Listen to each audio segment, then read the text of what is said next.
দশম শ্রেণীর পদার্থ বিজ্ঞানের যে প্রশ্নটা দেওয়া আছে, বলা হয়েছে একটি গাড়ি প্রথম 3 সেকেন্ডে এত মিটার ও পরবর্তী 3 সেকেন্ডে এত মিটার গেলে গাড়িটির ত্বরণ কত। তার মানে এখানে সময় দুইটা করে বলছে, এখানে প্রথমে 3 বলছে, পরবর্তী আবার কি বলছে 3 বলছে। তো এখানে ত্বরণ যদি আমরা বের করতে চাই তাহলে কি লিখব, যে প্রথম 3 সেকেন্ডে অতিক্রান্ত দূরত্ব এস সমান কি জানি আমরা, ইউটি প্লাস হাফ এটি স্কোয়ার।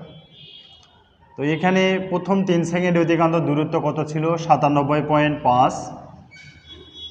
ইউ এর মান যেটা আছে সেটা থেকেই যাবে, টি এর মান 3 সেকেন্ডে বলছে, তার মানে 3 প্লাস হাফ এ ত্বরণ এখানে নেয়, তার মানে ত্বরণ এ থেকেই যাবে, আর 3 এর উপরে হবে স্কোয়ার।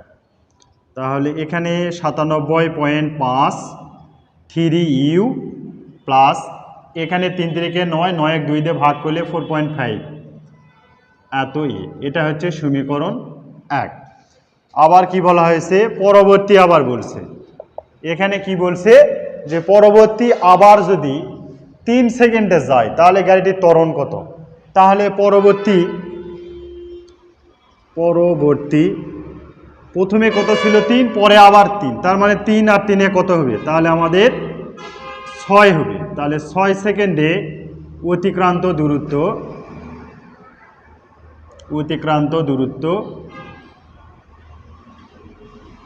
তাহলে এখানে অতিক্রান্ত দূরত্ব কত, এই যে এইটা আর এইটা কি হবে, যোগ হবে। তার মানে 97.5 প্লাস হচ্ছে 52.5, দুইটা যোগ করলে হবে 150 মিটার। তাহলে এটা হচ্ছে মোট আমাদের কি দূরত্ব। এই ক্ষেত্রে যদি এখানে আমরা সূত্রে বসাই, এ সমান ইউটি প্লাস হাফ এ টি স্কোয়ার। তার মানে এস এর মান আসতেছে 150, ইউ এর মান থেকে যাবে, টি এর মান হচ্ছে 6 প্লাস হাফ, ত্বরণ এখানে থেকে যাবে, আর এখানে টি এর মান 6 এর উপরে স্কোয়ার। এখানে তাহলে 150 ইকুয়াল 6 ইউ প্লাস 6 6 36, 2 দিয়ে ভাগ করলে কোথায় আসতেছে 18 এ। এখানে দেখা যাচ্ছে প্রত্যেকেই 2 দ্বারা ভাগ চলে যাচ্ছে, তার মানে আমরা ছোট করতে নিতে চাইলে তাহলে 75, এখানে 3 ইউ আর এখানে 9 এ। এইটা হচ্ছে সমীকরণ 2। তার মানে এই যে আমরা সমীকরণ 1 আর সমীকরণ 2 যেটা মান পাইলাম, এখানে 3 ইউ কি হয়ে যাবে, বিয়োগ করলেই আমাদের কেটে যাবে। তার মানে এখানে আমরা যদি লিখি যে সমীকরণ 1 আর 2 যদি বিয়োগ করে পাই, সেক্ষেত্রে এখানে কি হবে, 97.5 ইকুয়াল টু 3 ইউ প্লাস 4.5 এ, আর এখানে থাকতেছে 75 ইকুয়াল 3 ইউ, আর এখানে থাকতেছে প্লাস 9 এ।